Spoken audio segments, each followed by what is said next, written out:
ஆகும். அதே போல முதல் வாரத்துல விழுகல அப்படின்னா இரண்டாவது வாரம் நீங்க 500 ரூபாய் செலுத்துறீங்க. அப்போ உங்க பெயர் விழுந்தா இரண்டாவது வாரத்துல இன்னொரு பெனிஃபிட் உங்களுக்கு கிடைக்கும். அதாவது 2000 ரூபாய் உங்களுக்கு கொடுப்பாங்க. அதே போல இரண்டாவது வாரம் 23 நபர்கள் வெளியே வருவாங்க. மூன்றாவது வாரம் 22 நபர்கள் வெளியே வருவாங்க. இப்படி ஒவ்வொன்னா குறைஞ்சிட்டே வரும். கடைசியா 25வது வாரம் ஒரு அதிர்ஷ்டசாலி வெளியே வருவாங்க. இதுல மொத்தமா 500 பேர் இருப்பாங்க. 25 வாரத்துல 325 பேர் வெளியே வருவாங்க. மீதி இருக்கிற நபர்களுக்கு பரிசு இல்லையா அப்படிங்கிற கேள்வி கண்டிப்பா உங்களுக்கு இருக்கும். இந்த மீதி இருக்கிற நபர்களுக்கு 12,500 ரூபாய் கூட 2,500 ரூபாய் பிளஸ்ஸா போட்டு உங்களுக்கு 15,000 ரூபாய் திருப்பி நிறுவனம் செலுத்துறாங்க. உங்களுக்கு ஒரு வீட்டுமனை தள்ளுபடி கூப்பன் ஸ்பெஷல் கிஃப்ட்டும் கொடுக்குறாங்க. நமது நிறுவனம் வாரம் 500 ரூபாய் சேவ் பண்ற மாதிரி ஒரு பெனிஃபிட்டான திட்டத்தை கொடுத்திருக்காங்க. இது ரொம்ப நல்ல திட்டம். இதை நீங்க கண்டிப்பா யூஸ் பண்ணிக்கோங்க.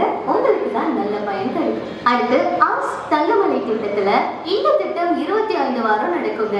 வாரம் இதுல குழுக்கள் நடக்கும். குழுக்கள்ல உங்களுக்கு பரிசு விழுந்ததுக்கு அப்புறமா நீங்க